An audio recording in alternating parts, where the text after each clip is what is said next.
2021 August മാസത്തിലാണ് വേടനുമായി പരിചയപ്പെടുന്നത്. വേടന്റെ ചില ആൽബങ്ങളും പാട്ടുകളും ഒക്കെ കണ്ട ഇൻസ്റ്റാ പേജിലൂടെ താൻ വേടന് ഒരു മെസ്സേജ് അയക്കുകയായിരുന്നു. വേടന്റെ ചില അഭിമുഖങ്ങളിലെ തിരുത്തലുകളൊക്കെ തന്നെ പറഞ്ഞുകൊണ്ടായിരുന്നു താൻ മെസ്സേജ് അയച്ചത്. അതൊരു പരിചയമായി തന്നോട് പരിചയപ്പെടണം എന്നാവശ്യപ്പെട്ടു. അതനുസരിച്ച് 2021 ഓഗസ്റ്റ് മാസം ഉച്ചയ്ക്ക് 1 മണിക്ക് കോഴിക്കോട് താൻ താമസിച്ചിരുന്ന സ്ഥലത്ത് വേടൻ വന്നു. അവിടെ അന്ന് തറയിൽ ഒരു ബെഡ് ഇട്ടാണ് ഇരുന്നത്. അവിടെ വെച്ച് തന്നോട് സംസാരിച്ചുകൊണ്ടിരുന്നു. ആ സംസാരിച്ചുകൊണ്ടിരിക്കുന്ന സമയത്ത് തന്റെ അനുമതിയില്ലാതെ തന്നെ ചുംബിച്ചു എന്നുള്ളതാണ് ഈ യുവതി പരാതിയിൽ പറയുന്നത്. അതിനുശേഷം അതൊരു ബലാത്സംഗത്തിലേക്ക് പോയി. തുടർന്ന് 3 ദിവസം തന്നോടൊപ്പം അന്ന് വേടൻ അവിടെ താമസിച്ചു.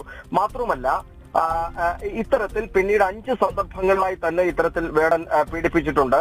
അത് കോഴിക്കോട്ട് വെച്ച് മാത്രമല്ല, കൊച്ചിയിലെ തന്റെ താമസ സ്ഥലത്ത് വെച്ചും ഏലൂരിലെ തങ്ങളുടെ ഒരു സുഹൃത്തിന്റെ വീട്ടിൽ വെച്ചും വേടൻ തന്നെ ബലാത്സംഗം ചെയ്തു എന്നുള്ളതാണ് പറയുന്നത്. മാത്രവുമല്ല, സാമ്പത്തികമായി വേടനുമായി ചില ഇടപാടുകൾ ഉണ്ടായിരുന്നു. ആ സമയത്ത് വേടൻ ഇത്ര സാമ്പത്തിക ശേഷിയൊന്നുമുള്ള ആളായിരുന്നില്ല. പക്ഷെ ആ സമയത്ത് 2021 ഡിസംബർ മുതൽ 2023 വരെയുള്ള കാലഘട്ടങ്ങളിൽ പലപ്പോഴായി വേടൻ തന്റെ പക്കൽ നിന്ന് 31,000 രൂപ വാങ്ങിയിട്ട് അതിന്റെ ബാങ്ക് അക്കൗണ്ട് വിശദാംശങ്ങളും GPay വിശദാംശങ്ങളും ഒക്കെ തന്നെ ഇതിന്റെ ഭാഗമായി നൽകിയിട്ടുണ്ട്.